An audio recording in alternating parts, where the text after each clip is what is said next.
Hi friends, எல்லாத்துக்கும் வணக்கங்க. எல்லோரும் சூப்பராக இருப்பீங்கன்னு நினைக்கிறேங்க. என்ன பண்ணிகிட்டு இருக்கீங்க? சாப்பிட்டீங்களாங்க? நாங்கள் சாப்பிட்டோங்க. தோசை. தம்பி தூங்குறாங்க, பட்டுன்னு தூங்குறான். நான் தான் கொஞ்ச நேரம் உங்களோட பேசிகிட்டு இருக்கலான்ட்டு வந்துருக்குறேங்க. எல்லாம் சாப்பிட்ருப்பீங்க. டிஃபனும் என்னன்னு தெரியப்படுத்துங்க. என் சேனல் பிடிச்சிருந்தால் லைக் பண்ணுங்கள், ஷேர் பண்ணுங்கள், கமெண்ட் பண்ணுங்கள், பெல் பட்டனை கிளிக் பண்ணுங்கள், லைக் பண்ணிடுங்க. எதாக இருந்தாலும் தெரியப்படுத்துங்க. மேபி நான் திருப்திக்கிறேங்க. உங்களுக்கு பிடிச்சிருக்குதுங்களாங்க எங்கள் சேனலை? பெரிய பெரிய சேனலுக்கெலாம் சப்போர்ட் பண்ணுறீங்க. எங்கள் சேனலுக்கும் பண்ணுங்க. நாங்களும் முன்னேறுறோம். இது யாரையும் கார்னர் வச்சு சொல்லலைங்க, எனக்கு தோணுச்சுங்க, நான் சொன்னேங்க. அதான் ஃப்ரெண்ட்ஸ், தம்பிக்கு 7500 சேலரி. லீவ் போடாமல் போனான்னா 500 போனஸ் 8 வாங்குவான். லீவ் போட்டானா 7500 தான் வரும்.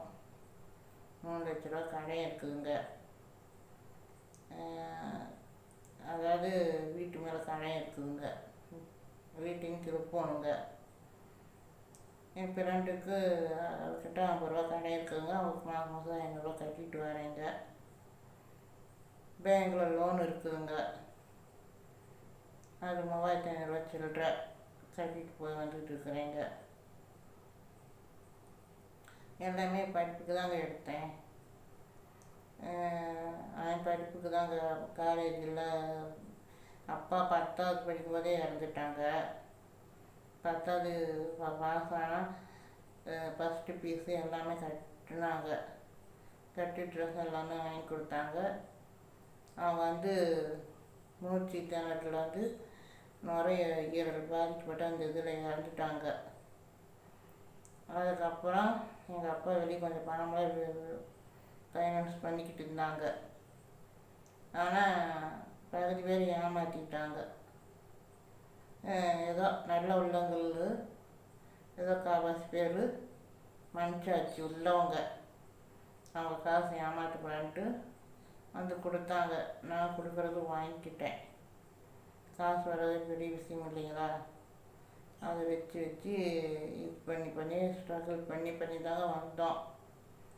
தம்பிக்கு எடுத்த மார்க்குக்கு 3 காலேஜில் இடம் கிடச்சிதுங்க.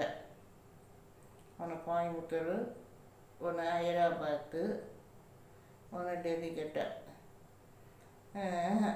டெல்லிக்கட்டை, அப்புறம் மதுரை. அது தேவையில்லாது கொரோனா பீரியடில் கிடச்சிதுங்க. வாங்கிட்டு மதுரைக்கு நம்ம ஊருக்கு பக்கம், அதனால் இங்கேயே நான் போய்க்கிறேன். கோயம்புத்தூர் போய் செலக்ஷன் ஆனால் 7000 ரூபா தான் ஃபீஸ் வேணும். ஹாஸ்டல் ஃபீஸு 60000 நம்ம கட்ட முடியாதுன்னு மனசில் வச்சுக்கிட்டு, இல்லை நான் மதுரைக்கு நான் படிச்சுக்கிறேன், போயிட்டு வந்துடுறேன் அப்படின்ட்டு போயிட்டாங்க. சேரும்போது ஒன்றும் தெரியலைங்க. சேர்ந்து 6 மாதமாக இங்கே வீட்டில் கிளாஸ் போடுச்சுங்க. கொரோனா இதில் 1 வருஷம் எப்படியோ ஓடிட்டோம். அந்த 2வது வருஷம் சுத்தமாக முடியலைங்க. அந்த சமயத்தில் தான் இந்த வீடு விட வேண்டியதாக ஆச்சுங்க. விட்டேங்க. விட்டு போயிட்டு நல்லா தாங்க போயிட்டு இருந்துச்சு. அப்புறம் இன்கம்களுக்கு ஒன்றுமே இல்லைங்க. அப்போவே படிப்புலாம் விடலான்னு கூட முடிவு பண்ணாங்க. அப்புறம் எங்கள் அத்தை மகன் சத்தம் போட்டு ஏதோ ஆனால் ஒரு 10 ரூபா கொடுத்தாங்க.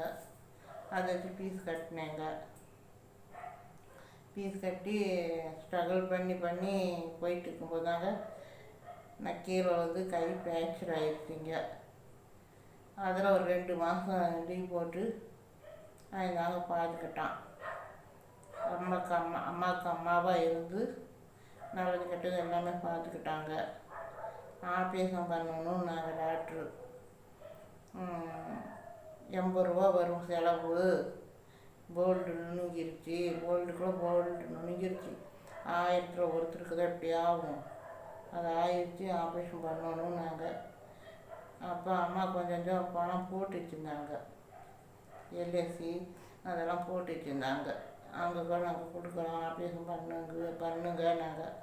நான் தம்பியை ஃபீஸ் கட்டணுமே, காலேஜ் ஃபீஸ் கட்டணுமே மனசில் வச்சுக்கிட்டு இல்லைங்க மாவு கட்டு போட்டுக்கிறேன்ட்டு மாவு கட்டு போட்டேன்.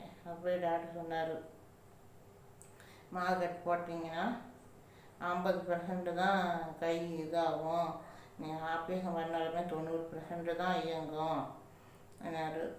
இல்லை மாவு கட்டு போட்டுக்கிறேன்ட்டு போட்டுக்கிட்டேங்க. தம்பி இருந்துட்டு எக்ஸாம் அப்போது தம்பி சொன்னான், எக்ஸாம் எழுதணுங்க, மாவு கட்டு போட்டு விடுங்க, எக்ஸாம் முடிச்சிட்டேன்னா அம்மாவுக்கு ஆப்ரேஷன் பண்ணிக்கலாம் அப்படின்னு சொல்லி சொன்னாங்க.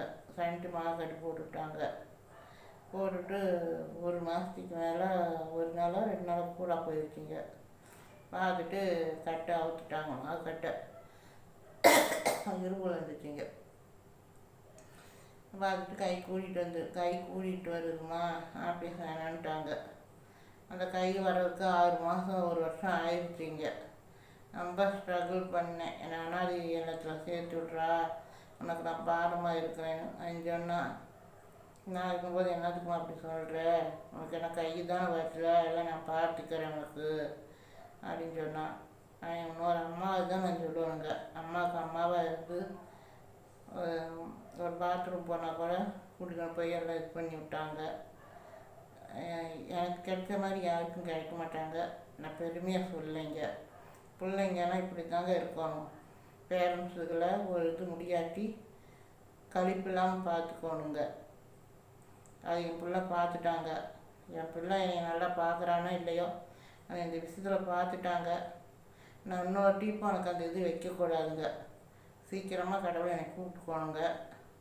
நல்லபடியாக கைகால் நல்லா இயங்கிட்டு போதே போய் சேர்ந்துருவணுங்க. அதாங்க ஃப்ரெண்ட்ஸ், அவனுக்கு உருப்படியான வேலை இல்லை. பல ஸ்ட்ரகிள் எனக்கு, பல இது வெளியும் வேலைக்கு போக முடியாத சூழ்நிலை சுச்சுவேஷனு எனக்கு நான் சொல்லிடணும்ல பாருங்கள்.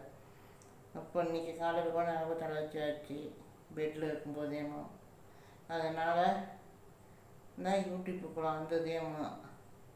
புது ஃபேமிலி, புது நம்பர்ஸ் கிடைப்பீங்க, மனசுக்கு ஆறுதலாக இருக்கும், ஒரு இன்கமும் வரும். இதை வச்சு ஏதோ கொஞ்சம் கொஞ்சம் முன்னேறுவோம், ஃபைல் சப்போர்ட்டாக இருப்போம். அப்படி தாங்க வந்தேன். உங்கள்கிட்ட இன்னும் நம்பர் பேசணுங்க. நாளைக்கு பேசுகிறேங்க. இன்றைக்கி சொன்னோம்னா போர் அடிக்கும் உங்களுக்கு. பாய்ங்க, குட் நைட்டுங்க, நாளைக்கு சந்திப்போங்க.